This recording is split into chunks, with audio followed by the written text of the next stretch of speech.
Today I'm be showing you guys the best settings to put on for your dynasty. These are the settings that I use for my dynasty, and I feel like I have a lot of fun on it, and I feel like everything comes out really good. I got no problems with it, so I'm just gonna kind of walk through as if I was gonna make like another dynasty to show you guys what I would put on. So starting off on the first screen, when you look at dynasty type, you got single player, cloud, multi-user. Cloud multi-user means you're gonna be on the online services.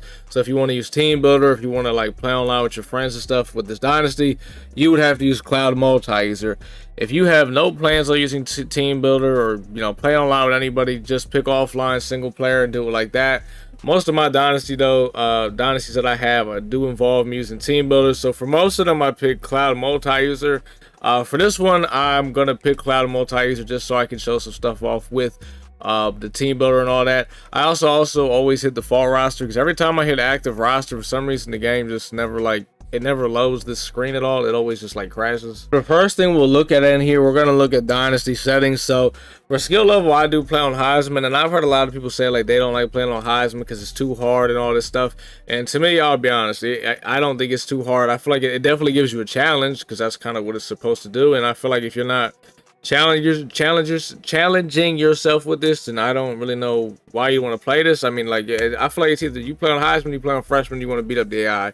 I feel like Heisman's the way. Like I said, I've beat some of the top schools with a not very good school. Like I'm talking about going into Penn State, going into Michigan, big schools like that, going in there and beating them with not a very good school. So like you're gonna be able to win games on here. Like if you're getting messed up by the EA, or messed up by EA, not messed up by EA. If you get messed up by the AI, it's because you're just getting outclassed, man. It just happens sometimes. Or maybe you just suck also. But the point of Heisman is to give you a challenge. So in my opinion, I feel like Heisman's the best difficulty to play on. That's just how I feel. Let's go ahead and roll through the rest of these settings right here. So coach firing, I leave this on.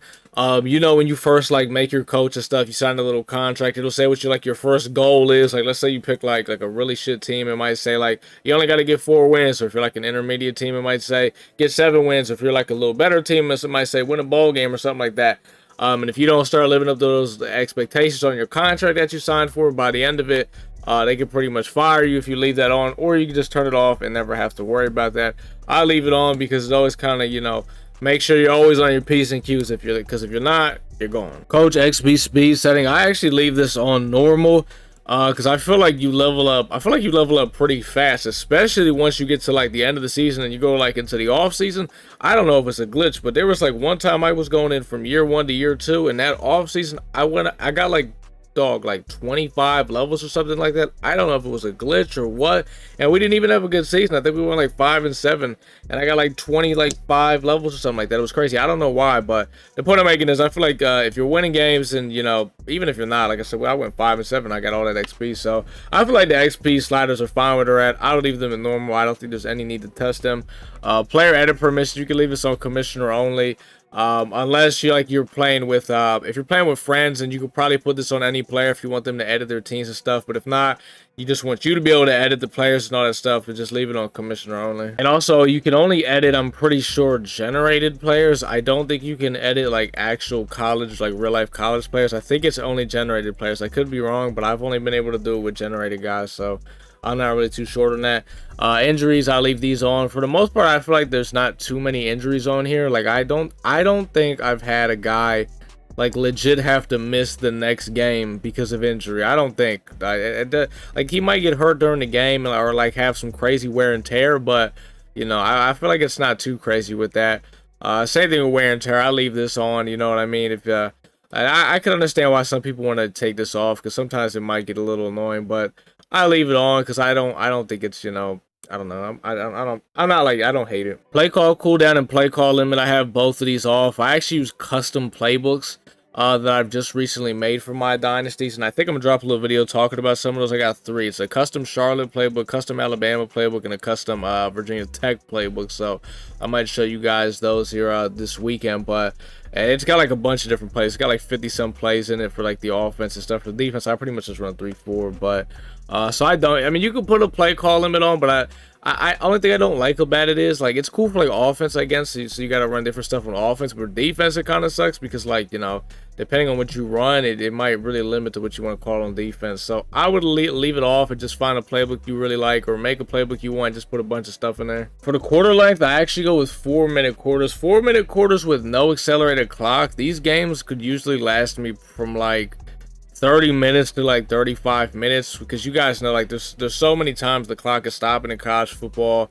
Incompletions, out of bounds, first downs. There's so many different situations where the clock is stopping, and then with no accelerated clock, when the clock is rolling, it's not really rolling for too long. So 4 minutes, no accelerated clock, I feel like you can still get in like a lot of stats, and like, you know, everything comes out really good. Like with these settings, I had a season where I don't want to spoil it, but I had a guy win the Heisman, and he broke a lot of records. So yeah, I don't want to spoil it because the video's not out yet. But if you were, you know, if you're part of the stream, you already know. Season experience and league advancement, full control manual, all that stuff should be leave where it's at.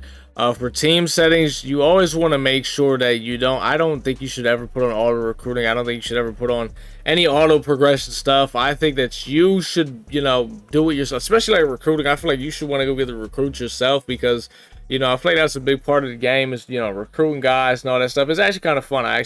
I'll be surprised. I didn't expect myself to really enjoy it, but I've actually enjoyed the recruiting aspect of this. So I'd recommend you doing that. And same thing with the auto progression. You don't want the game to level up your coach, because you don't know what they're going to do. So just make sure you upgrade and scouting and doing all that stuff yourself. Next, we're going to go over the conference settings. So you can actually change the rules and stuff in the conference. Depending on how many teams are in the conference, that'll dictate to how many conference games you can schedule in a season. And another thing is too, you know, at the very beginning of the season when it lets you customize your schedule, if you are pretty much in any conference but independent is the only conference in the game where you can actually, on the scheduling screen, you can schedule like teams in that conference. If you're in the independent conference. If you're in any other conference, you can't schedule games inside the conference. For example, let's say, what conference are we looking at right now? You would, if you're playing as Florida State, you would not be able to schedule a game against Miami because you're in the same conference. You would just have to hope that the game schedules that for you. So, and like I said, depending on how many teams are actually in the conference, it'll actually let you have more conference games you can play in the season. I usually, the dynasties that I've been doing, it's a lot of like, so for example, I have my University of Delaware one. I made the whole Pac-12 basically the ACC conference. So it's about 15 teams or something like that. So it only lets me, I can't schedule 6 conference games. I think it goes from like 4 to 8. I usually do like 4. For a conference like this that we're looking at right now, I would probably do like 6. I'd be cool with something like that. I also do not turn divisions on. You always want to have a conference championship game for the conference. You always want to have that. So the next thing we're going to talk about is importing teams from the team builder. So when you're doing this, you cannot actually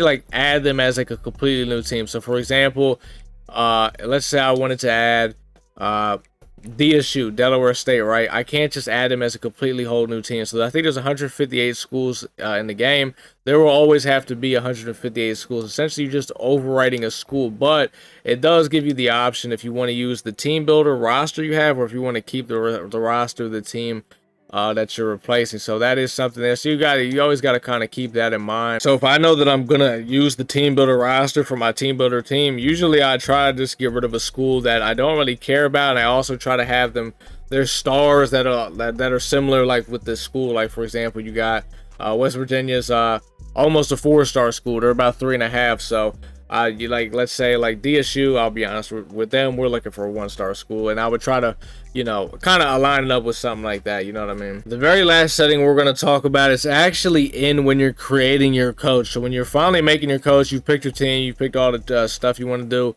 The last thing is adaptive AI. You're actually going to want to put this on aggressive. What this does is this just makes the AI play smarter. So makes it similar playing on Heisman, and the AI is like, when I play against them, like, these guys have legit schemes on offense. Like, I'm talking about like they have like an actual like scheme, and like let's say I'm on offense, I'm running certain stuff, and I try to, you know, run it a couple times. Like, they're going to catch on to it. They know what you're doing. Like that, this makes the AI like a real life person. Like, they know what the hell is going on. So that's the reason why I think I've enjoyed the gameplay a little bit more on Dynasty, just because I feel like it's a little more authentic. Well, let me pause and say a little more authentic. I would say in the way that the AI and stuff thinks. The actual gameplay is ballistic, but that's pretty much it though. Those are all the settings I run on Dynasty. I don't think we left anything out. If I did leave anything out that was important that should have been in here, comment it down below, and I'll you know, whatever I miss, I'll just, you know, talk about down there. If you guys did enjoy the video, man, if this did help you, drop a like. Until the next time, man, I'll see y'all in the next one.